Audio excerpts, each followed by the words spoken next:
In the chaotic and fragmented era known as the Warring States period, a figure of unparalleled ambition and ruthless determination was born, destined to forever alter the course of Chinese history.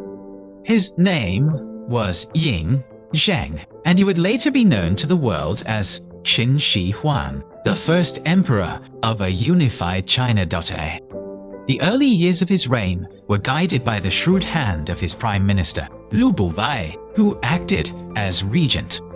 However, the young king was observant and learned quickly, absorbing the lessons of power, strategy, and statecraft.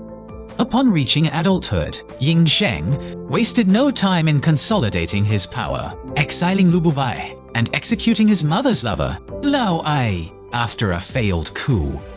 With the Qin state firmly under his absolute control, he turned his gaze outward to the 6 rival states that stood between him and total domination. He envisioned a single, unified empire under heaven, a concept that had been a distant dream for centuries. The Qin military was a marvel of its time, a disciplined, technologically advanced, and utterly ruthless war machine.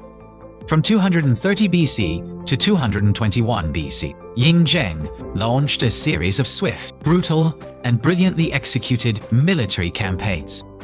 The state of Han, the weakest of the 7, was the first to fall in 230 BC. It was followed by the prosperous state of Zhao, which fought valiantly but was ultimately undone by a severe earthquake and Qin's relentless assault. The state of Wei, despite its strategic position, succumbed in 225 BC after the Qin army cleverly diverted a river to flood its capital. Dalian, Wei, is the The powerful and vast southern state of Chu proved to be the most difficult opponent, requiring a massive army of 600,000 men. Led by the veteran general Wang Jian, the Qin forces eventually crushed the Chu resistance in 223 BCA. The northeastern state of Yan fell next, its desperate assassination attempt on Qin Zheng only strengthening his resolve for total conquest.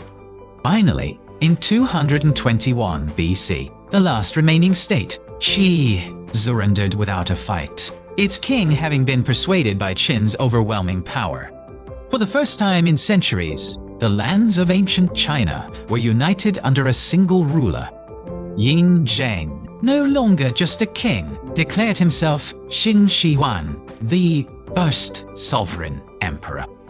This new title, Huangdi, combined the words for sovereign and god-ruler, elevating him above all previous kings. To prevent the empire from fracturing again, Qin Shi Huang enacted a series of sweeping and radical reforms.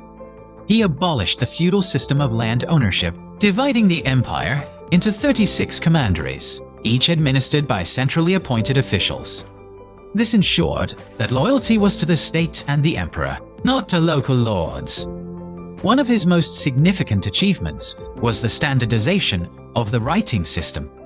He mandated the small seal script as the official script, ensuring that written communication could be understood across the vast empire.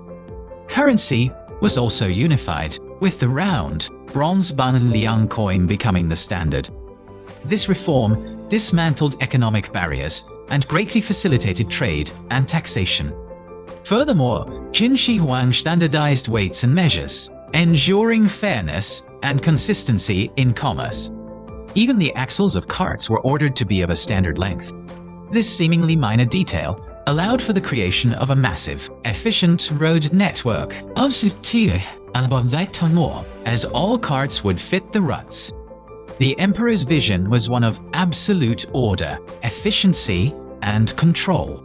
Perhaps his most famous and ambitious project was the construction of a Great Wall. He did not build the entire Great Wall from scratch, but rather connected and strengthened existing fortifications built by the former northern states. The primary purpose of this monumental barrier was to defend the northern frontier against the nomadic Xiongnu tribes. The project involved a colossal workforce consisting of hundreds of thousands of soldiers, convicts, and conscripted laborers. Conditions were brutal, and it is said that every stone in the wall cost a human life. This earned the wall the grim nickname, the longest cemetery on Earth. Despite its immense human cost, the wall stood as a powerful symbol of the empire's strength and its determination to separate the civilized world from the barbarians. The emperor's building projects were not limited to a wall. He constructed a vast network of roads totaling over 4,000 miles. He also commissioned the construction of the Lingkou Canal, an incredible engineering feat that connected the Yangtze and Pearl River systems. However, his vision of order was enforced by a philosophy of strict legalism, which advocated for absolute laws and harsh punishments. There was little room for compassion or dissent in Qin Shi Huang's empire. This intolerance for opposition led to one of the most infamous events of his reign, the burning of the books and burying of the scholars in 213 BC. To silence criticism and eliminate rival philosophies, particularly Confucianism, the emperor ordered the destruction of all historical records and philosophical texts from other states.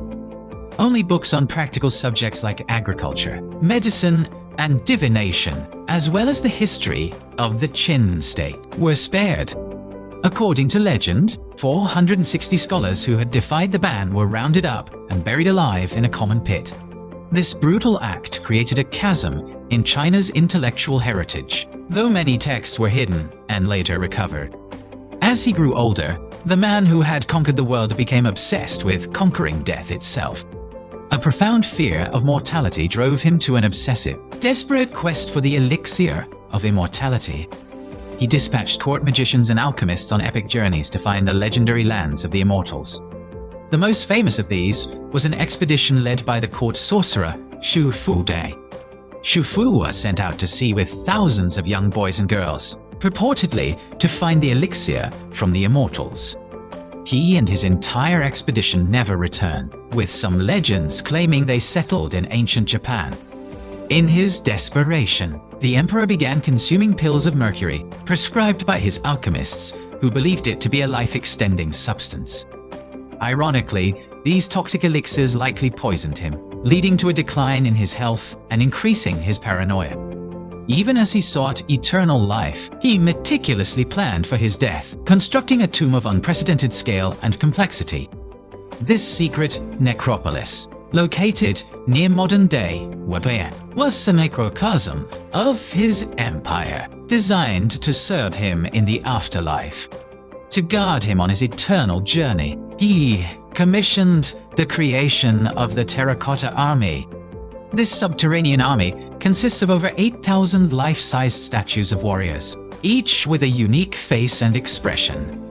They were infantrymen, archers, generals, and cavalry, all arranged in a perfect battle formation. The army also included hundreds of terracotta horses and more than 100 wooden chariots. The sheer scale and artistry of the terracotta army continue to astonish the world today. In 210 BC, while on a tour of eastern China, the 49-year-old emperor died, likely from the cumulative effects of mercury poisoning. His death was concealed by his chief eunuch, Zhao Gao, and his prime minister, Li Sisi. They feared that news of his death would trigger a massive uprising across the empire.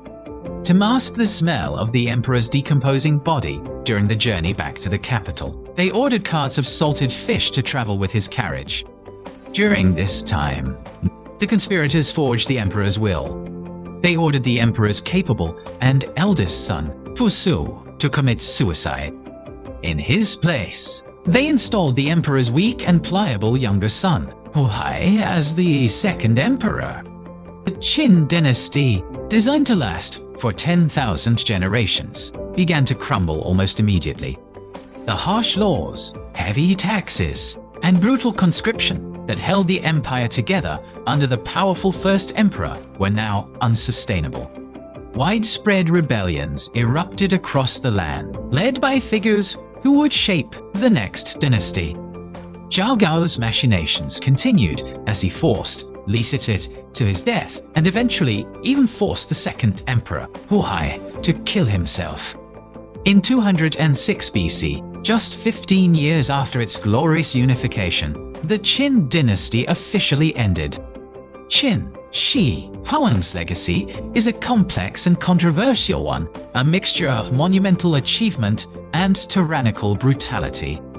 He was the unifier of China, the creator of an imperial system that would last for 2 millennia.